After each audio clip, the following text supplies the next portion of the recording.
नमस्कार, स्वागत है आप दर्शकों का। आप देख रहे हैं न्यूज़ 18 का डिजिटल प्लेटफॉर्म। मैं हूं आपके साथ रजनी चौबे।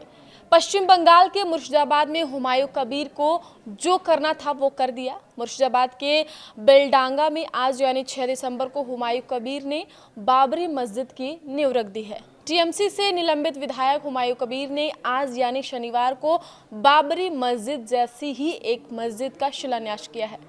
बेलडांगा में बाबरी जैसे मस्जिद के शिलान्यास समारोह में हजारों लोग जुटे थे। हुमायूं कबीर के समर्थक अलग अलग जगहों से जुटे थे। कई लोग तो माथे पर ईंट लेकर नींव के लिए पहुंचे थे। हालांकि इस दौरान सुरक्षा की पूरी तैयारी थी। चलिए जानते हैं कि हुमायूं कबीर के बाबरी मस्जिद शिलान्यास कार्यक्रम को लेकर कैसी हलचल है और सुरक्षा के क्या इंतजाम किए गए हैं। हुमायूं कबीर ने आज यानी 6 दिसंबर 2025 को बाबरी मस्जिद का शिलान्यास कर दिया है। उन्होंने पहले ही इसका ऐलान किया था। इस शिलान्यास कार्यक्रम में सऊदी के 2 मौलवी भी आए थे। हजारों लाखों की संख्या में लोग मुर्शिदाबाद जुटे थे। निलंबित टीएमसी एमएलए हुमायूं कबीर बेलडांगा में बाबरी मस्जिद की नींव रखे जाने पर उत्तर प्रदेश के मुख्यमंत्री उप मुख्यमंत्री केशव प्रसाद मौर्य का बड़ा बयान है। उन्होंने कहा है ये सब टीएमसी की नौटंकी है। वहां भाजपा की सरकार आने वाली है। अगर बाबर के नाम पर एक भी ईंट रखी गई तो भाजपा उसे उखाड़ फेंकेगी। ये सब टीएमसी की नौटंकी है। बाबर के नाम पर एक भी ईंट रखी गई तो सरकार भाजपा की वहां आने वाली है। उस एक एक ईंट को उखाड़ करके फेंक दिया जाएगा। मोहम्मद सफीकुल इस्लाम ने कहा, मैं वहां जाऊंगा जहां हुमायूं कबीर बाबरी मस्जिद की नींव रखेंगे। मैं बाबरी मस्जिद के लिए ईंटें ले जा रहा हूं। बाबरी मस्जिद के शिलान्यास को लेकर कैसी तैयारियां हैं।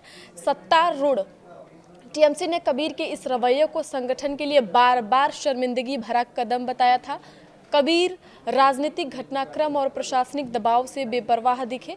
कबीर से संवाददाताओं से कहा कि शनिवार को मोरदघी के पास 25 बीघा जमीन पर लगभग 3 लाख लोग इकट्ठा होंगे।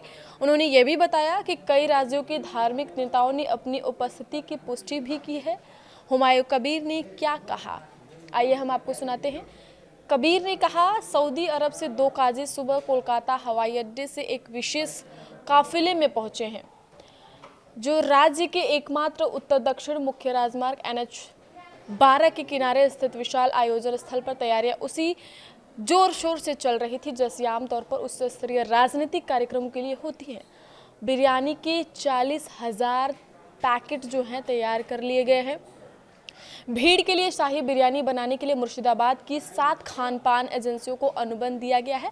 विधायक के एक करीबी सहयोगी ने बताया कि मेहमानों के लिए लगभग 40,000 पैकेट और स्थानीय निवासियों के लिए 20,000 पैकेट बनाए जा रहे हैं, जिससे सिर्फ भोजन का खर्च 30 लाख रुपए से अधिक हो जाएगा। उन्होंने कहा, आयोजन स्थल का बजट लगभग 60 से 70 लाख रुपए होगा। कहाँ है कार्यक्रम?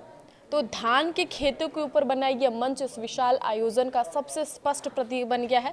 करीबी सहयोगी ने बताया कि 150 फुट लंबा और 80 फुट चौड़ा यह मंच लगभग 400 मेहमानों के बैठने की क्षमता के साथ 10 लाख रुपए की अनुमानित लागत से बनाया जा रहा है। आयोजकों ने बताया कि लगभग 3000 स्वयंसेवक भीड़ को नियंत्रित करने पहुंचे हैं, मार्गों को नियंत्रित करने और राष्ट्रीय राजमार्ग 12 पर अवरोधों को रोकने के लिए तैनात किए गए हैं।